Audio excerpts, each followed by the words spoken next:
transportasi hari raya. Halo kaula moda, akhirnya kita sudah memasuki hari Senin di pekan ini. Aku juga semakin semangat untuk menyapa kalian semua. Walaupun sebentar lagi kita sudah mulai beraktivitas seperti biasa, semoga semangatnya nggak pernah pudar ya. Nah, sekarang waktunya kita simak yuk informasi terbaru mengenai pergerakan penumpang di H+3 Lebaran tahun 2024. Berdasarkan data dari Siasati yang didapatkan pada H+3 Lebaran tanggal 15 April 2024 hingga pukul 05.00 WIB, tercatat sebanyak 1.275.079 orang melakukan perjalanan menggunakan angkutan umum. Sekarang kita bandingin yuk perbandingan jumlah angkutan umum H+3 tahun lalu dengan periode tahun ini. Untuk angkutan jalan, tahun lalu sebanyak 249.175 penumpang dan tahun ini meningkat sebanyak 293.300 penumpang.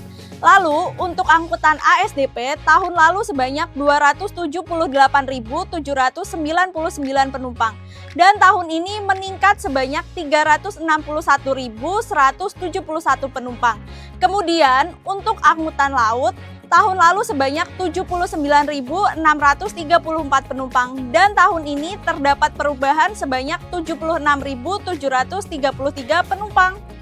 Untuk angkutan udara, tahun lalu sebanyak 255.472 penumpang dan tahun ini meningkat sebanyak 299.450 penumpang. Nah, untuk angkutan kereta api, tahun lalu sebanyak 185.060 penumpang dan tahun ini meningkat sebanyak 225.825 penumpang. Penumpang terbanyak di H+3 masih ditempati oleh penumpang angkutan penyeberangan. Tercatat sebanyak 361.171 penumpang atau 28,33% dari total penumpang angkutan umum sampai dengan H+3.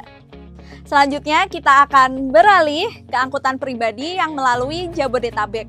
Untuk kendaraan motor, tahun lalu yang keluar masuk sebanyak 756.344 kendaraan.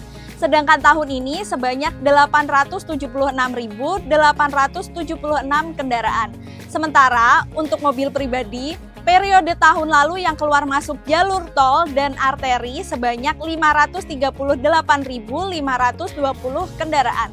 Sedangkan tahun ini ada sebanyak 633.322 kendaraan. Kaula moda, perlu diingat bahwa data ini bersifat dinamis dan angka masih akan terus bergerak selama masa angkutan lebaran tahun 2024. Aku ada informasi keselamatan jalan bagi kalian yang balik menggunakan moda darat. Pertama, bawa penumpang dan muatan sesuai dengan kapasitas kendaraan. Kedua, jaga jarak aman dalam berkendara. Ketiga, tidak merokok saat berkendara. Keempat, atur kecepatan saat berkendara. Kelima, gunakan sabuk keselamatan. Keenam, dilarang menggunakan earphone saat mengendarai. Ketujuh, menggunakan perlengkapan wajib ketika berkendara. Kedelapan, tidak menaiki trotoar. Kesembilan, menyalakan lampu isyarat ketika berbelok atau berbalik arah. Kesepuluh, perhatikan rambu ketika belok kiri. Kesebelas, wajib memiliki SIM dan STNK. 12, memasang plat nomor kendaraan sesuai ketentuan. 13, sepeda motor wajib menyalakan lampu pada siang dan malam hari. 14. Utamakan keselamatan pejalan kaki dan taati peraturan rambu lalu lintas di perlintasan kereta api. Semoga informasi ini bermanfaat untuk kalian. Kaula moda, tetap utamakan keselamatan dimanapun kaula moda melakukan perjalanan. Untuk info selengkapnya mengenai mudik ceria, penuh makna, jangan lupa selalu kunjungi website resmi mudik.kemenhub.go.id. Dan pantau terus informasi mudik dan balik melalui kanal-kanal berikut ini.